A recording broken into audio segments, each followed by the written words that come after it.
Today on the pod, we're talking with a home and garden furniture brand. Now, the eagle-eyed among you may notice a little something different. Yes, there's no headphones on. And what's the reason for that? The reason is this is our 20th episode of Grow with Evergreen. And to mark the occasion, we thought we would not have our guest phone in as we usually do, but actually welcome them into the Grow with Evergreen studio for the very first time.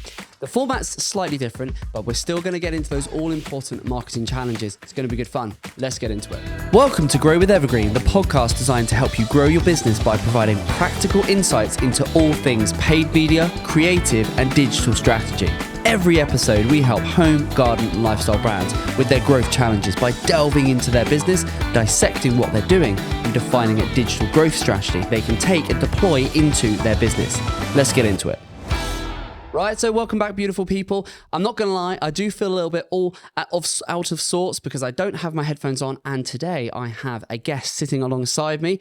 Amy, I hope you're well. Welcome as the first ever guest on the Grow with Evergreen pod in person. How are you? Good, thanks. Thanks for having me. Oh, you are very welcome. This is all new territory for Darren, for myself, and it's going to be good fun. We're going to get into your marketing challenges, but before we do, Darren. This is our 20th episode. It is. Can you believe that? And I think you need to be doing, in the effects of this episode, you're going to have to do some celebration stuff. Poppers. You're going to have to go to town on the editing of this one. And I'll tell you why. You told me this. This is our 20th episode. Yeah. And apparently, you tell me the stats we're now a proper podcast, aren't we? You know, funnily enough, when I looked up these stats yesterday just to confirm this, I couldn't actually find them anymore. But I did read somewhere that 80% of people who start a podcast never get to 4 episodes. Wow. And those that do get to 4, 80% of those never get to 20. There you go. See, now I think we can officially say we're a proper podcast. We are a proper podcast. We've proven the model. We've stuck at it, and we've done it. I think it's been amazing. I mean, we got a sort of a list of some of the brands, some of the businesses we've had on. I just think just to take a minute and think back of the last 20 episodes because it has been amazing. It's taken several months to get to 20 because we release these podcast episodes once a week. So if we just look back and think of some of the brands we've had on, it all started with our irrigation client, which is actually a client. So we kicked off the Grow With Evergreen pod. We said, what's the best way to start this? We're going to have one of our own clients on.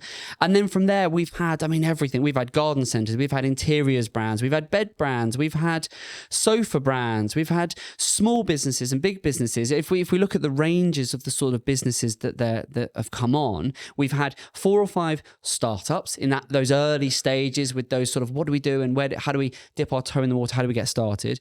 Then we've had sort of about almost half the brands we've had on have been in that they're doing hundreds of thousands of turnover, which is I think where we are, what we're going to be talking about with Amy today, in terms of hundreds of thousands, looking to get into those 7 figures and beyond.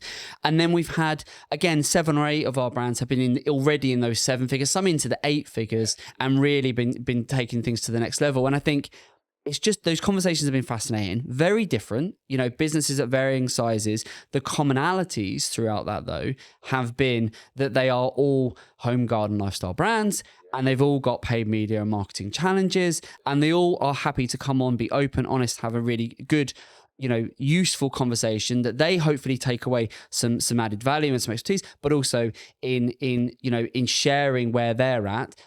We know from the feedback we're getting, from the comments we're getting, from the the people that are reaching out to us, people are finding in this space, this home garden lifestyle space, people are finding it super useful, aren't they? They are, which is just amazing. Useful, yeah. We've helped so many people, so many different types of people. Yeah. It's been amazing, and just I think 20 episodes in as well. I know. imagine we were going to be when it's 50 episodes, 100 episodes. Maybe we could do a face reveal for me.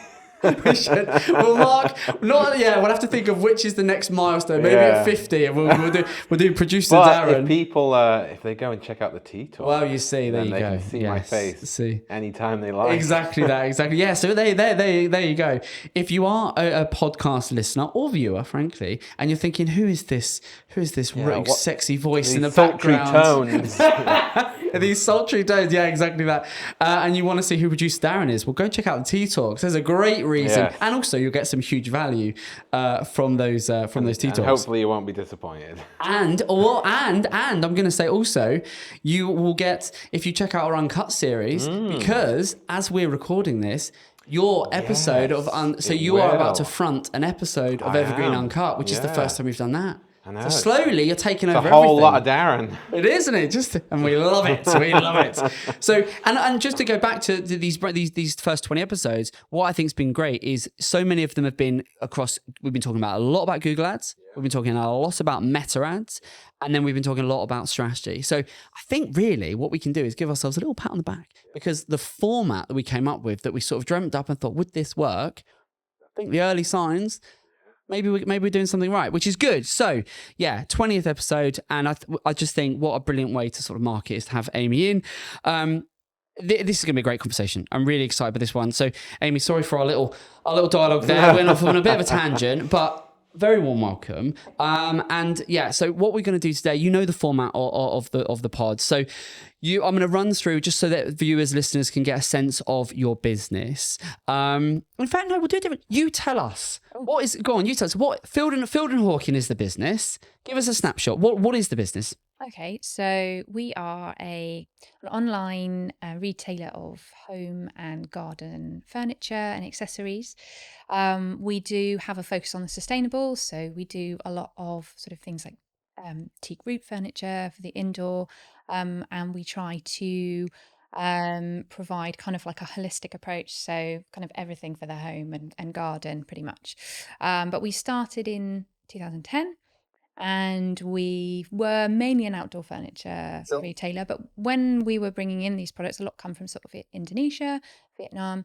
There were these other beautiful products as well, and interior products, and we just thought, well, this would be great. We could grow it into a home and garden lifestyle brand. Yep. So slowly we did that, and we started on Amazon actually. That was our first channel.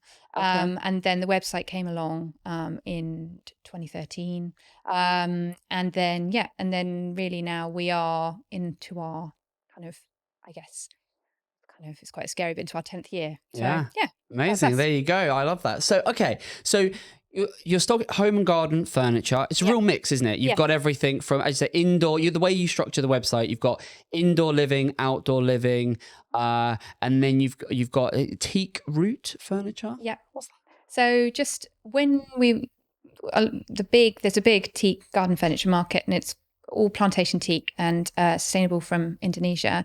But the waste product of that is that they sort of harvest them.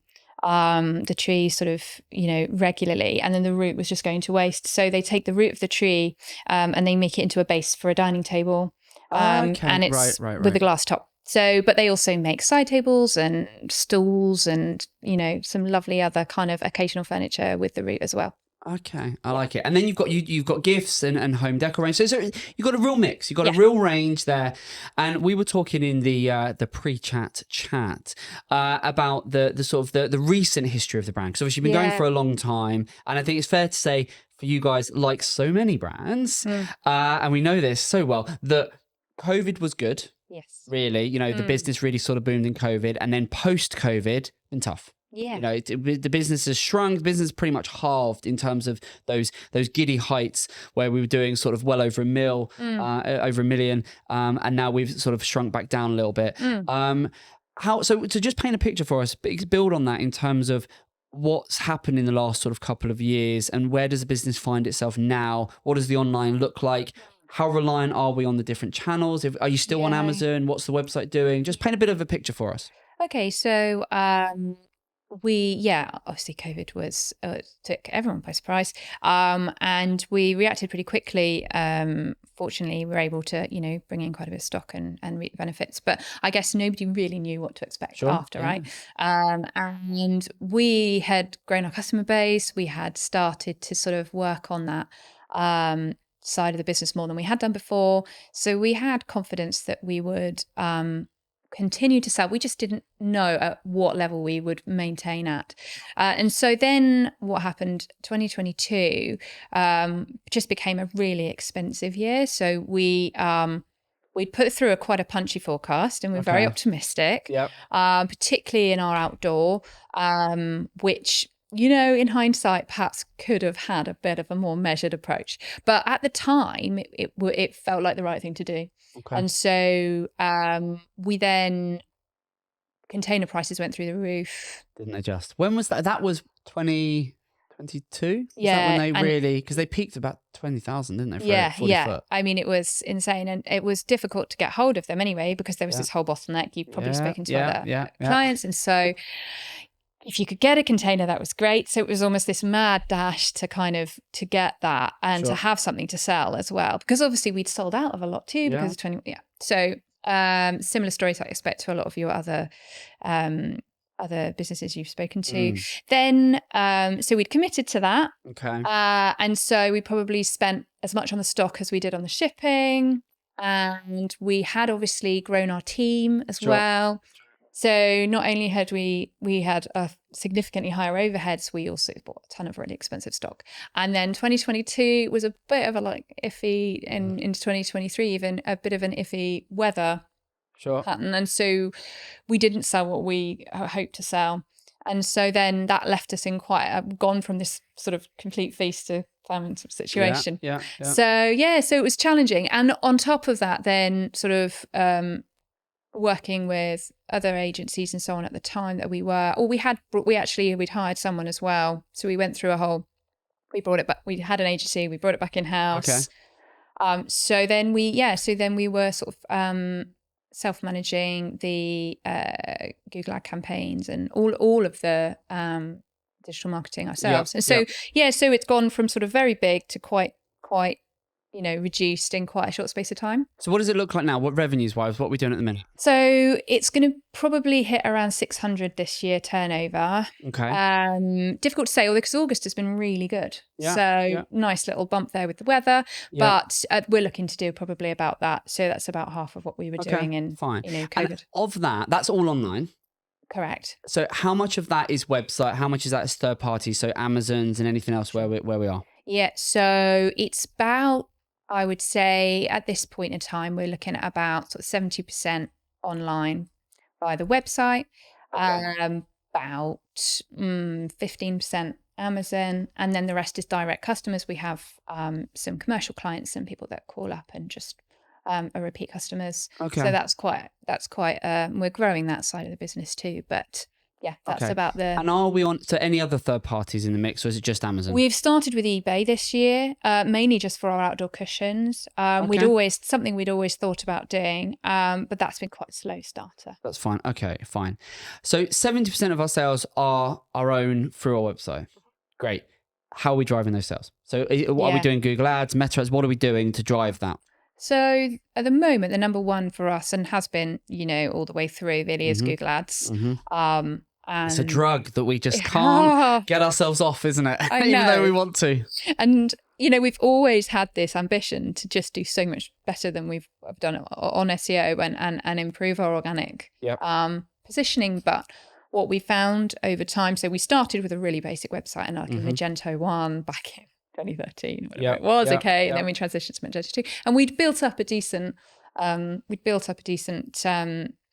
organic presence, but then we had a bit of a failure when we transitioned to our current WooCommerce platform, and we lost they didn't map over the not the redirects. Don't say the word redirects. Oh please, it was horrible. So then we are pretty much hooked on Google Ads for that. Do you know the level? Because I always ask this question. Do you know how reliant you are on Google Ads? So how much of that 70%? So that 70% is going to, how much of that 70% is going to be attributed, as best as you can track it, to Google Ads, roughly? What do you think? It's about 60-70%, I would say. Okay, so a decent chunk of that is coming in via your ads. Okay, all right. This is okay, and then the rest of it is going to be made up with some SEO in there, but albeit have you recovered your SEO, so your visibility? When did that happen? The migration from old site to new site. New website was a lockdown project, so it was. It went live in August 2022. Okay, and so the visibility now is it back to where it was, or are we still under? We need to look at that. I think it's recovered, but not fully, I would say. Okay. So we're 60-70% reliant on Google, which is too much, but we'll come on to that. I know. Meta, are we doing anything on Meta? A bit. So a bit, when I say a bit, I would love to do more. But again, because we are managing in-house, it is, we have some basic kind of remarketing stuff set up. Okay. So that's live and that's a new project for this year. But we have always done plenty of sort of posting on Instagram. We're quite good and quite religious about that. But in terms of sort of the paid side of it, we're really just dipping our toes in at the moment. On Meta, okay, yeah, I'd love to do it, and we want to do more. You want to do more, and both Meta and Google. Then, have you got someone managing this, or are you doing it in house? Who's doing it? So we're doing it in house, and it's mostly myself. But how are you finding that? Because are you just self-taught? Are you kind of, is it yes. Learn by, in the thick of things, learn as you go? Yeah, so self-taught courses, podcasts. I follow lots of people on the socials as well. Yeah. But again, it's sort of where I've done it in the past and then I've stepped away from it. I found when I've come back, I'm like, oh my goodness, what happened? Yeah. Like there's so much to learn all of the time and I'm so aware of that. So I find that I'm a little out of my depth at times. Although I'll go in and I love learning and I love that I feel like I've maybe 60-70% of the way there. But what I liked, and when we spoke, was that, I'm doing that kind of in isolation really. Sure. And I'm not really thinking about, okay, well, how do they then tie that up with MailChimp? How do I tie that up with my social campaigns? How do I make sure it all knits together in a really sensible way? So, and also, I'll go back in and I'll find they've changed something or something isn't working that was working like last week. Yeah. And I just, that's the hard part is really, I think. Well, you've got a business to run as well. Yeah. I mean, how much of your time do you think, because there will be, I guarantee there'll be people listening and watching this that will be doing the same. Yeah. There will be, you're trying to spin all the plates and then you're like, I'll do the Google stuff as well. And I'll do this because, sometimes it's because of budget constraints. Sometimes it's because you've tried and had your fingers burn, and it's so how much of your time on a weekly basis do you think you carve out to work on Google? It really varies. So I will get sort of definitely more when we're really busy and in peak season. Sure. I'll have much less time. So I find is that it's quite a concentrated period, say between September and February, while I work quite hard on it and quite, say, 2 or 3 days a week even, looking at it. And then this time of year, I'm just checking in basically, and I'm going, okay, what's the spend? What's going on here? Is there anything that's underperforming? And then, or is anything that's likely, that's really not working, that's scaring me. What kind of budgets are you spending then? Because that's, that for me is the worry, or is that if you're not proactively in it, look, Google's going to take your money all day long. Very happily run those campaigns, whether you're getting a good return, whether it's wasting money or not. And so how much are you spending on ads if you think of the last, say, year? Yeah, so we'll probably be, it's around 70K at the moment. I think we'll probably end up, I mean, in peak season, it's anything from sort of 10, 11, 12 grand a month. Wow. Down to then sort of that's quite a sizable investment in terms of, pounds going out of the business. Yeah. Particularly at peak. Yeah. To not be managing that or to be doing that amongst the 100 other plates you've got. Yes. I think that will be surprising to a lot of people, is that you've got a campaign doing 60, 70, 80K in spend and you're managing yourself, as you say, and there'll probably be times where you're not getting that much time to put on it. You're not getting that much focus, and it will then just keep... So, okay, but the proof's in the pudding with this. Is it working? Are you getting a return? Yes, we are. I mean, we do get... but it's some campaigns do much better than others, and I think the hard part is knowing, like, okay, well, when to cut your losses, right?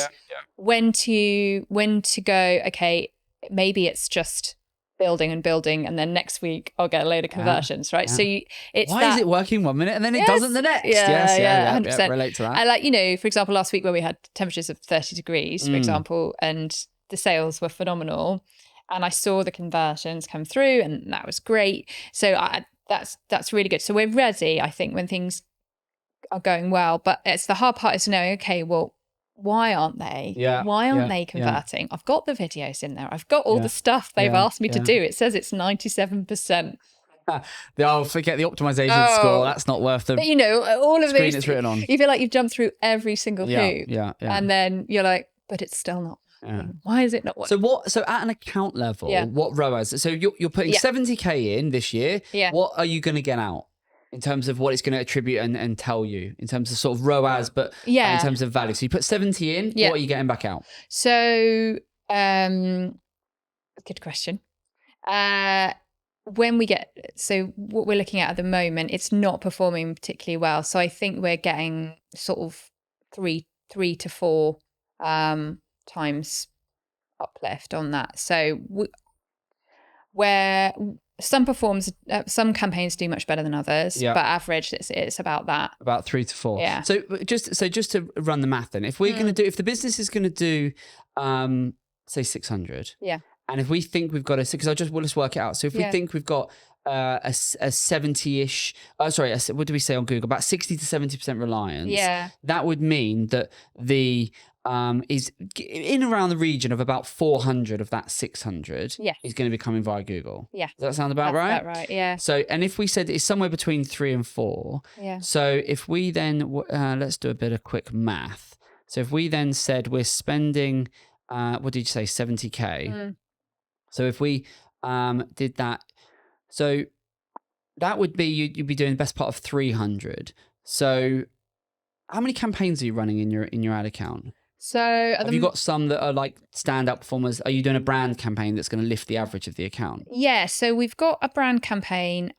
It's quite old now. It's been going for a couple of years. Okay. But I've left it going. I didn't. That was sort of an agency one actually that was set up. It's the legacy one, but actually it does. If it's brand, perform. It's going to leave it. If let's sleep. But it was quite simple, I think. Yeah. Is it a search campaign?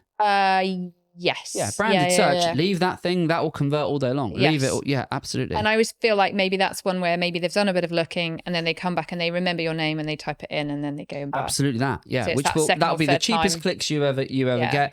Probably the best converting. So best practice, you should have a standalone brand campaign, branded search campaign. Yeah. And that, you should get teens level of 12, 15, 20 times ROAS easily on that. And it shouldn't cost, you shouldn't spend a huge amount on it. Yeah. No, that's just there ticking along, and it doesn't spend a huge amount, but it and it doesn't seem to matter whether I put more on it or not. It seems to be quite consistent. Sure. Yeah, absolutely. Yeah. And that ticks along. And then we have probably about 12 or 15. So I switched it up this year and I did more Performance Max campaigns, but because we have so many subcategories and then subcategories, I picked the ones that we wanted to focus on. Mm-hmm. And then because I wanted to sort of target those areas, and so the spend is split across with concentrated on the bigger categories. Mm-hmm. And I built up,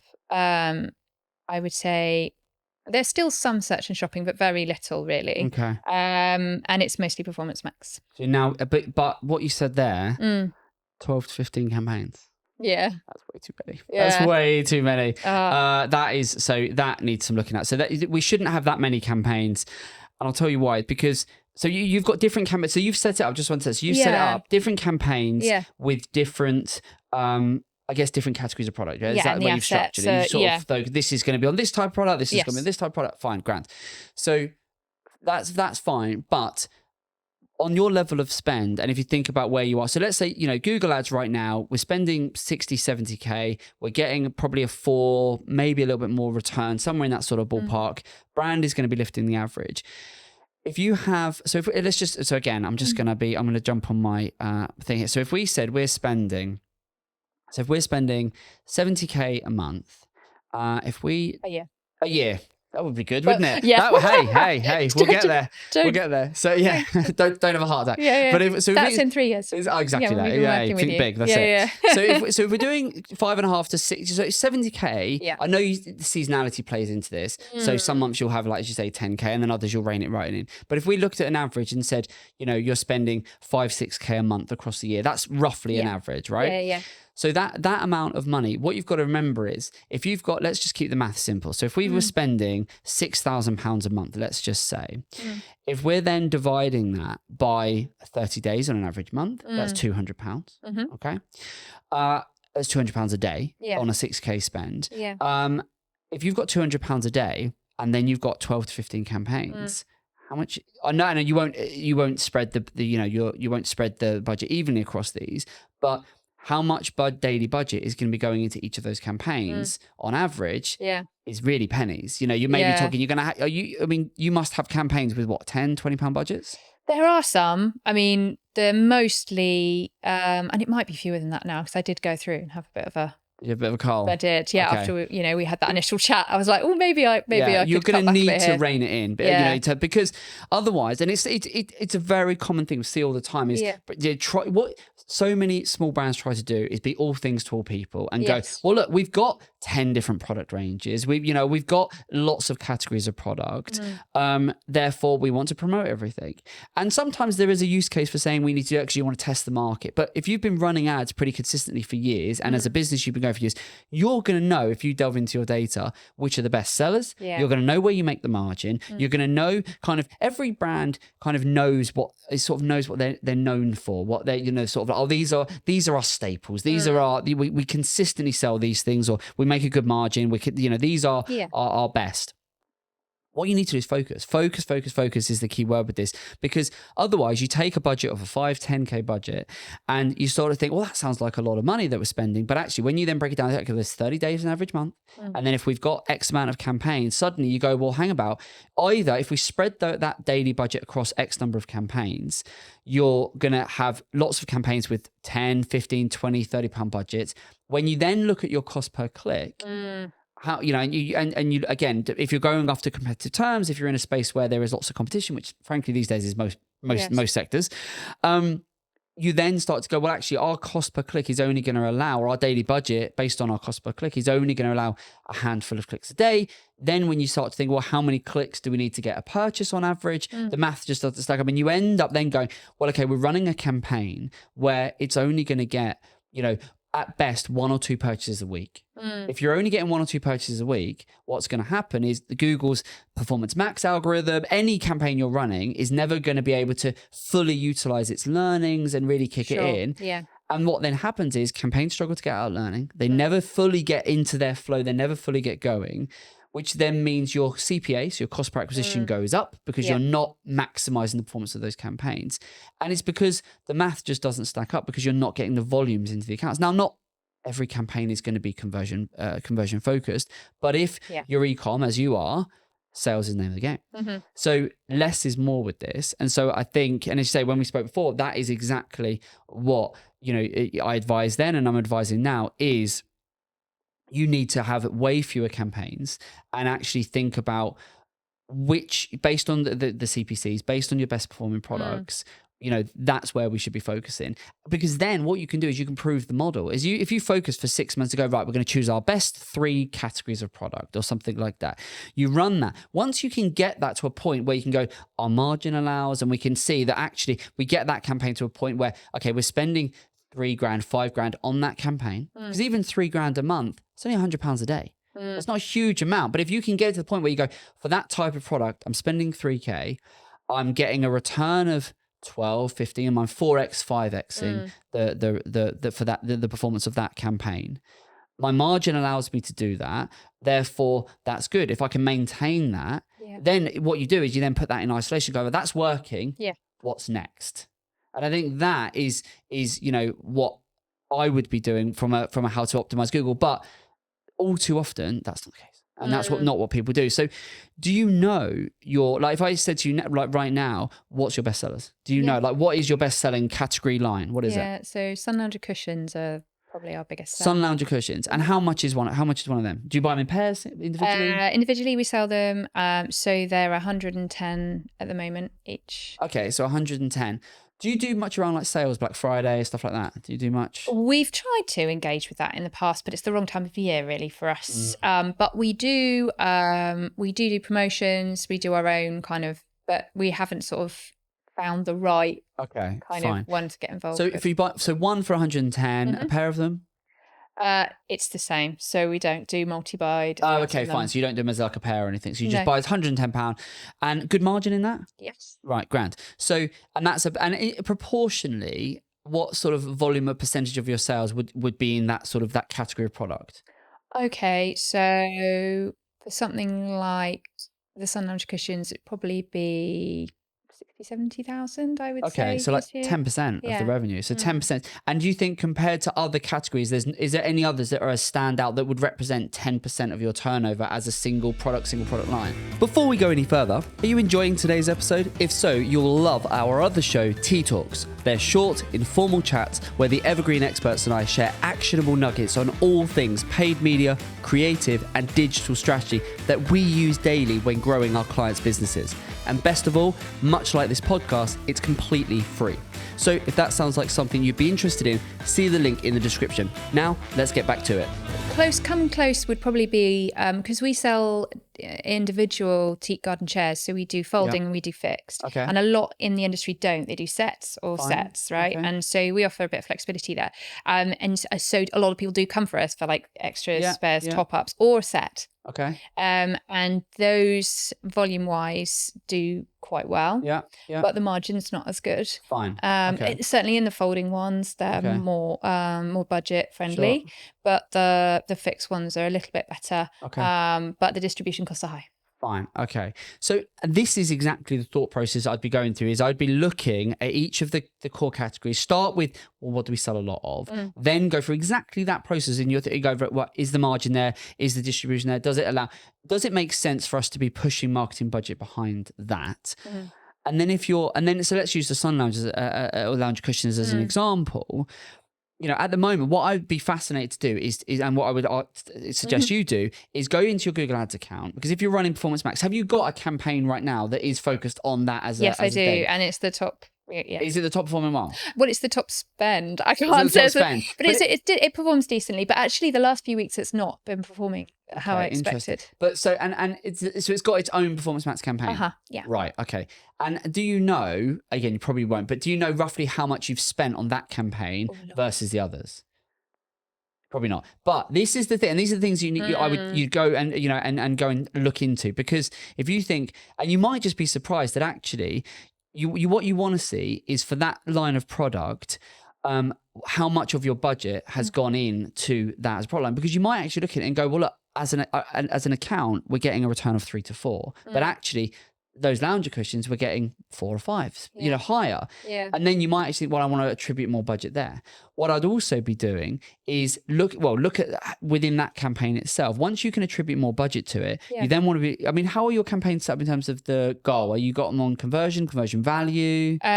Varies. Okay. I have changed occasionally when they've suggested it. But normally it's... Hold on, when you say they... tell me not the Google recommendations. Not always, because I don't always follow them, because I saw something where they've said, if you just say dismiss, then it disappeared. So I saw that somewhere. But no, some are conversion value, some are conversion. Again, when I set them up as well, because I really wanted to target them, and I created the assets and even did some basic video stuff. And so it's all linked. So that's how I understood. But I think now looking at it, actually, I think it's one of those things where if I'd just maybe spoken to someone and they've gone, actually, you can do it this way, and you can actually do it centrally, and you can have all your assets here, and Google will pull the right. Because what I didn't want is to set it up incorrectly, and then the wrong picture come up or whatever. That makes sense. Basically, there's lots of ways with Performance Max you can set it up. As you say, at the campaign level, you can have a campaign and then have lots of asset groups. There's lots of ways,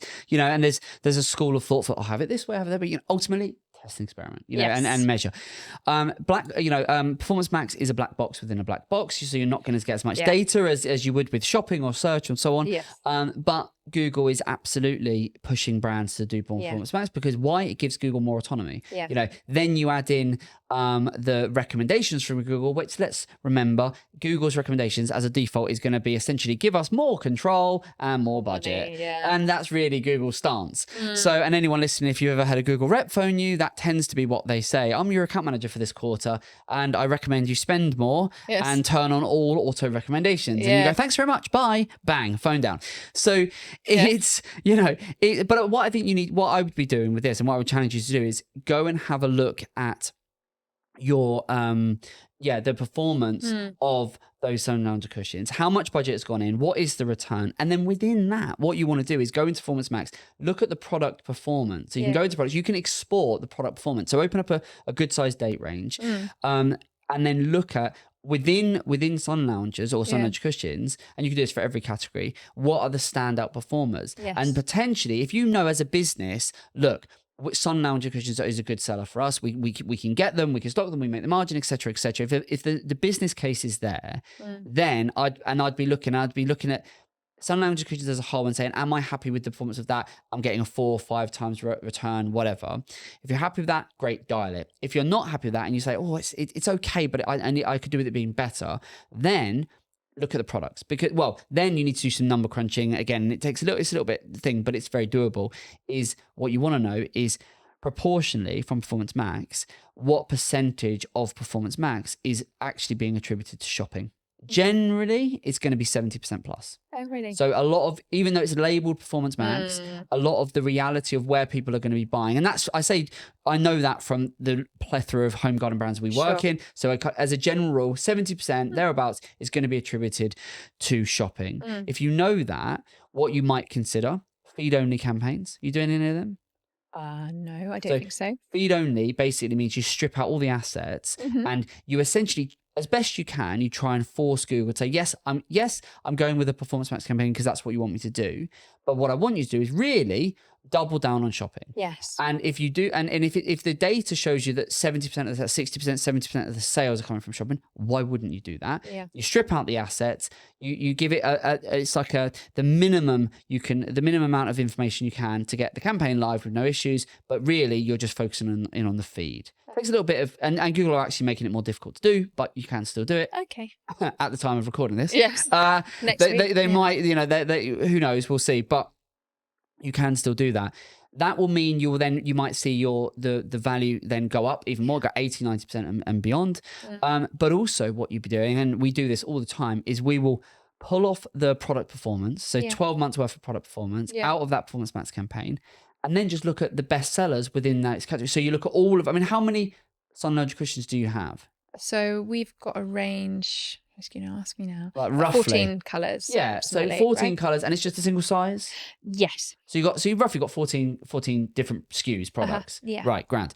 So within that, what I would want to look at is there, and you're probably going to know this, is there a best-selling colour? What's going to be the best-selling colour? Yeah, so it's grey mild, so it's like a light grey, kind of speckle grey. So if you pulled off a product performance and actually it looked at that and you said that actually, a high proportion, 60%, 80% of our sales are attributed to these top 2, top 3 colours. Yeah. Well, then what you could do is you could actually, and then you could see, well, actually, are the other colours just not selling because one, they're not getting any visibility because Google's just defaulting. Because Performance Max, once something works, it will hammer that and give nothing else to look in. Yeah. So you've then got to ask yourself the question is, are they not selling? Is the red and the green and the yellow not selling because it's not getting any visibility or because people aren't wanting to buy? The way you figure that out is you go and look at your Google Search Console. You look at your organic data to see, are people searching for that specific color? Sure. Okay. That's how you can cross-reference with that. But then what you can do is, if there is a standout winner, what you might consider doing is then actually just excluding the colors that just don't sell. If you can see I'm getting lots of clicks, but I'm getting no sales for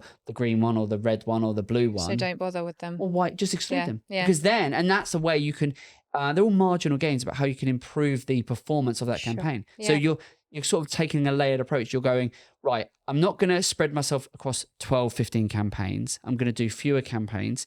Then I'm going to focus on the ones that commercially make the most sense to my business. Then on top of that, I'm going to critique those campaigns and see the best products within the best category. You're going to give them more budget. In giving them more budget, you're going to get more clicks. In getting more clicks and impressions, you're going to get more sales. More sales will mean you get better performance because the algorithm can really get into its groove and can do its thing. And I think if you do that, then you almost prove the category in its own right, and you go, okay, well this category, I'm up to spending $3,000 a month, $5,000 a month on that category. Right, I've proven the model. Yeah, you know what's working. Rip and repeat that, and then you choose the second category and the third category, and you don't have to start with one. You could start maybe the top 2 or top 3. That's how that's the sort of the. It's not it's simple. It's very effective. Yeah. And the amount of brands we look at where some of them are spending, $5-10 a month, some of them are spending a lot more. And yet there's one I'm looking at the moment, and they've spent over £1 million in 6 months, on ads. They're spending huge amounts of sums. Exactly the same. I said the same thing to them. It's just focus because they've got some best sellers. And I said to them, what's your best sellers? And they were like, oh, well, it's this and this and this. And I said, well, actually, and then I pulled off the report and I said, but actually only a relatively trivial sum, small amount is going in proportionally, considering as a business, the amount of their sales, which are attributed to this category, their ad spend wasn't proportionally matched to that. No. And then I drilled into that and then I looked at the product performance and I was able to go, this is what you need to do. And they're like, yes, we need to. So that's the sort of thought process I'd go. So that's that. Have you got any standalone retargeting in your Google Ads? Yes, there is one. I think. Have? Okay. Yeah, but it's a legacy one. Fine, So okay. again, it needs some work, I think. Fine. So what you should have, what I would have if I was you is I would have a branded search campaign, absolute must. Yeah. Retargeting campaign standalone. Performance Max will include some retargeting, but you want a standalone retargeting campaign, and make sure that's set up properly and you're capturing all the data and all of that good stuff, and you're feeding in your email your customer lists and so on. Then you want to have Performance Max, but I would probably set maximum 3. Yeah. You know, and really focused on those key products, those the sort of the key ones. Focus on those and then dial them up from there. So that's we've been going for a while. Yeah. But then that's kind of, in terms of that main marketing challenge, that was you were saying about the Google. So is that giving you hopefully a little bit of food for thought in terms of things to do? Yeah. Please don't have 12 campaigns. No. I can't be dealing with that. So the other one I want to touch on just quickly is the customer base. So you said, how can you, the second challenge was making the most out of your existing customer base. Well, what are you doing now with your existing customers? Not enough, really, frankly. And again, it's more of a time constraint rather than a conscious decision. So we have about a mailing list of about 3,000 customers, built up over time. We started doing sort of sign up to a mailing list, get a discount code, kind of classic thing. And we don't sort of spam people. We were doing 1 to 2 a month kind of last year, just newsletter type ones, the occasional like special offer type thing or an early bird deal, that kind of thing, and dropping in, trying to make it something that you'd want to read, right? And something that's interesting. But again, that's quite time consuming. Quite a lot of energy goes into it. I don't mind. I like that side of things. I really don't. And it's because it's us, you know, so my husband, myself, and we're a small team, and my sister-in-law, she works with us too.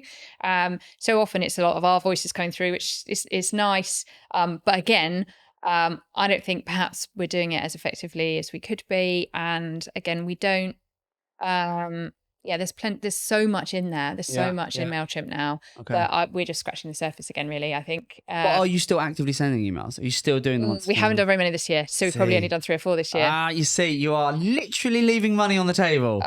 You got to be doing email is you know, just for what you sell. Emails keep, because you just got to, this is about staying top of mind. You know, it's busy out there. You know, it's and I think again, what I'd be doing is, do you look at what your competitors are doing with email?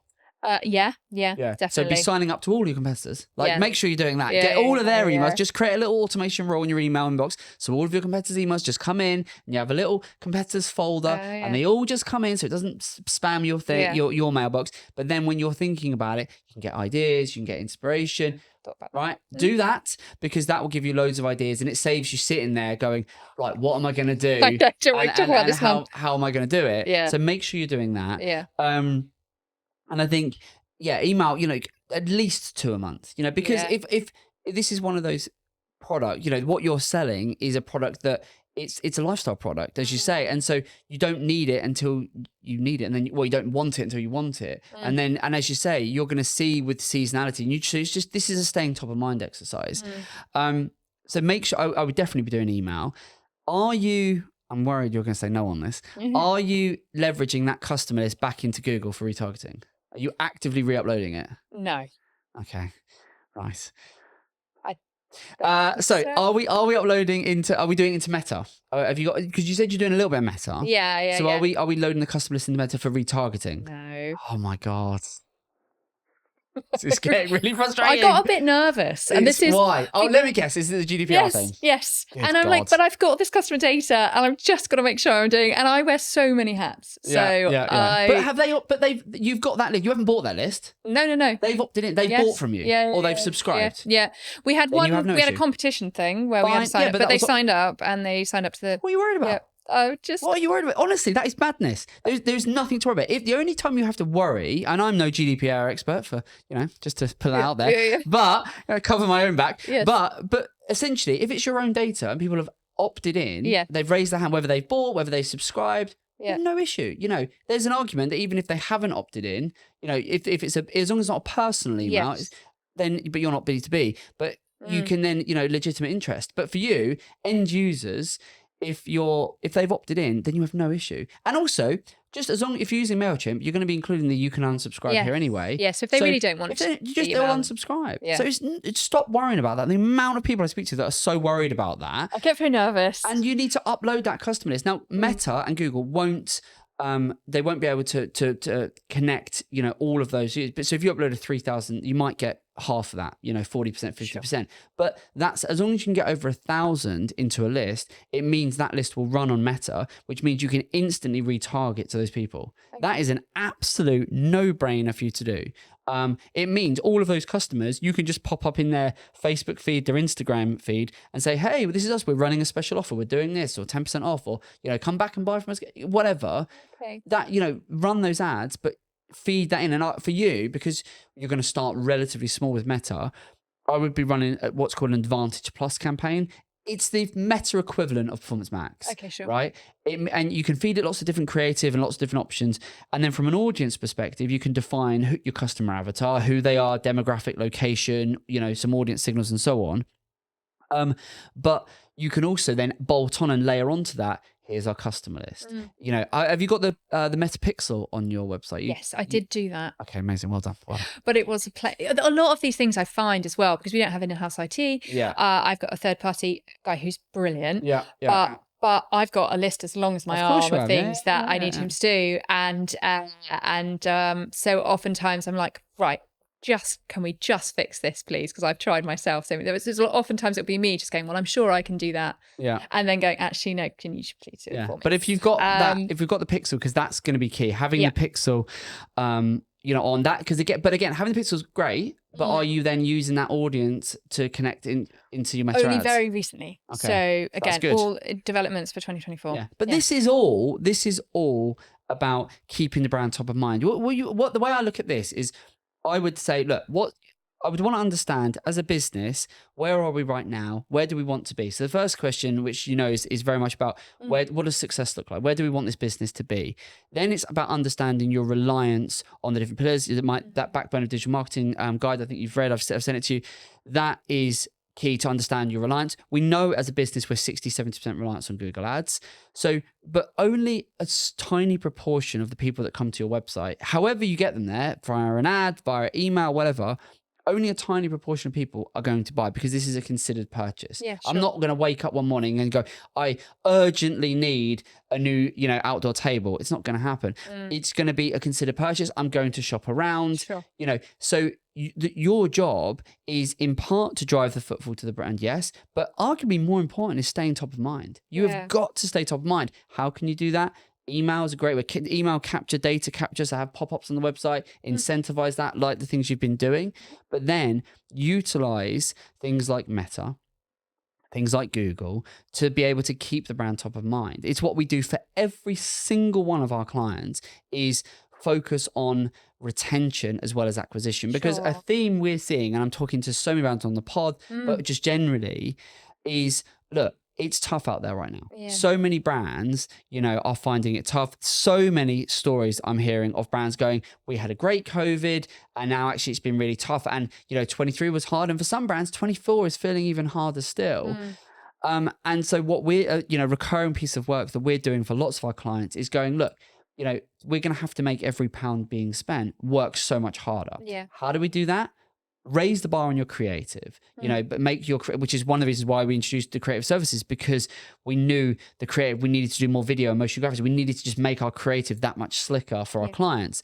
So make your creative, better than the other. How do you do that? Go on all your competitors' websites, visit them, interact with multiple pages, you'll get retargeted by all of their ads, right? Screenshot, I said this on the last pod, screenshot all of those competitor ads. That will give you ideas and things you think, oh, I like that. They're doing video, they're doing cool motion graphics, they're using carousels, catalogs. It'll give you ideas rather than you just sitting with a blank piece of paper going, what do I do? Yeah, sure. Right, which is common.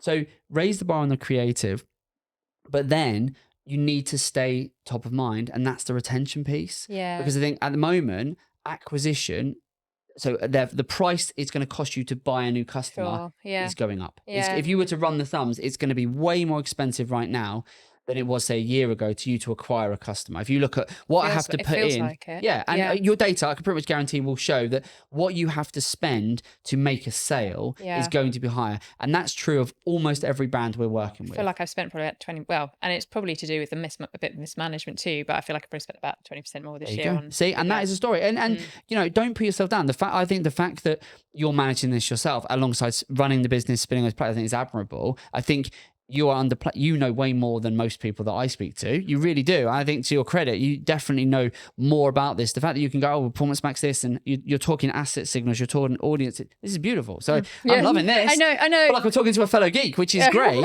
But I think it's, you know, it is tough. And Google has put the prices up. So it is getting more expensive. When times are tight in terms of from an economic standpoint, more and more brands go, oh, we're feeling that, we need to double down. What's the quickest way of getting that immediate gratification? Ads, because we're all addicted to it. Yeah. So it's having that, you know, it's understanding that, and then it's actually going, well, look, if I drive, for every 100 people I drive to the site, only 2 or 3 of them are ever going to buy. Yeah. If I'm not focused on retargeting and data capture and have a staying top of mind strategy, then those 96, 97, 98 people that aren't going to buy in that there and then moment, I've lost them. Yeah. And you were working so flipping hard and spending so much to drive that footfall to the website. Retention has got to be a massive part of your strategy. Yeah. Because it's what we've been doing for 18 months. Our solid 18 months is we've been going, look, we're always going to be thinking about acquisition because we always want new customers. But how are we going to do retention? And there's lots of really clever things you can do, but the basics, focus on what are we doing to capture data at every possible opportunity. And your own data so that you control it, you own it, to avoid any privacy issues. If it's on your website, if it's first party, and they actively opt in, you're fine. Yeah. And then it's about how am I then leveraging that data to, across Meta in terms of that retargeting. You could layer that in Advantage Plus with some localized and targeted prospecting, and then Google to stay top of mind. Yeah. I think that, if you take nothing else away from it, just, think we've got to do a better job with retention, because I think staying top of mind is how you're going to, grow this business and get back to those COVID levels and beyond. Because I think the website looks amazing. And for anyone listening, watching, if you want to check it out, Field and Hawken, fieldandhawken.co.uk. Some beautiful product. Website looks good. So you're ticking all those boxes. Yeah. And you're driving footfall, and what's brilliant is you're prepared to spend on ads. So it's not as if you're going, oh, I don't want to spend on it. You're already investing in ads. We know we have to, well, I say we have to. I think that's the problem, is that the conversion hasn't always, I haven't been confident of that in the past. So I've gone, well, okay, conversion looks rubbish, but actually I know that organic is not performing. So it must be that the conversion tracking isn't working properly. Right. So there's always been that slight, well, again, that trusting the numbers thing, There is that, and there is an element of you might need to just actually get, again, as I say, a third party to have a look at it, to give you that reassurance. If that's something you keep coming back to and you're like, oh, I'm just not sure, have a look at that. Get it checked so that you can go, actually, I now know this is set up, and then you don't have to worry about it. Don't be thinking, because otherwise in 3 months, are you still going to have the same worries of like, oh, I'm still not quite convinced.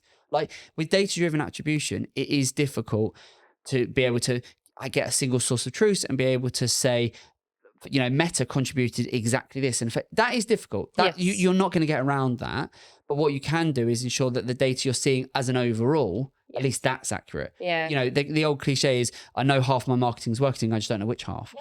There's an element of that that is true, even though that was, that's over 100 years old, that sort of thing. But there's an element of that, is true today. We know a lot of this works, but we don't know exactly what's contributing what. But hey, if we're putting this in and we can see the business growing and growing in a sustainable way, and overall we can go, we're putting £1 in and getting £5 back out, great. let's keep putting £1 in, or let's put £2 in, try to get £10 back out. Yes. So I think it's that, and I think, you know, we're coming to time now, but I think the other thing, and that's, so those, what we've discussed there is what I'd be focused on to get you back to I don't think you should have any problems if you focus more on retention and you make your email list work harder, and you do I feel like a slap wrist for that. And then you do your I say meta from an advanced plus retargeting perspective. And then with Google, focus on those key lines. I think if a combination of those things, you will be able to get this business back into 7 figures. You know, and I think, you know, whether you do it yourself, whether you bring someone to help you, I think if you take those things and implement those, you can get the business to where it wants to be. And then I think once you get into 7 figures, then I would be thinking about, I would use Google. I wouldn't worry so much at this stage about your reliance, because your reliance is your reliance. You need to build the customer list. You need to get the business back to doing those revenues, so it becomes a more sustainable, profitable business overall. Once you're at that level, then I would be thinking about, once you're doing $1 million, $1.5 million, I would then start thinking, okay, now I need to start to continue to grow, but in reducing my reliance on Google on paid ads. And for that would be your SEO. And for that, we've discussed this before. That's about becoming more than just an online shop. But I think might have to be a conversation for another pod. And so I'm going to tease you with that, and I'm going to tease the viewers and listeners with that, and say maybe what we might have to do is, how's this for an idea? Which I've not told you this, but how's this for an idea? What say if you take this and you work with it, and then maybe you come back, you know, and we could, you know, you're the first guest we've ever had in person. I've really enjoyed this. I'd love to have you back. So maybe we come back, and then once we've nailed all the paid stuff and the business is flying, then we come back and then we go in, right, how do we take Field & Hawken to a whole new level? And we do it with organic and we scale it back. What say you? That's very exciting. I'd love to do that. Should we do that? Yeah, let's do it. Good. I hope you've enjoyed this. How's it been? It's been really good. I didn't know what to expect, but it's just been lovely to sit and have a chat about business. Well, that's the thing. I always say, let's just have a chat and then forget that we're even recording. And it's hopefully it's been useful, giving you some food for thought.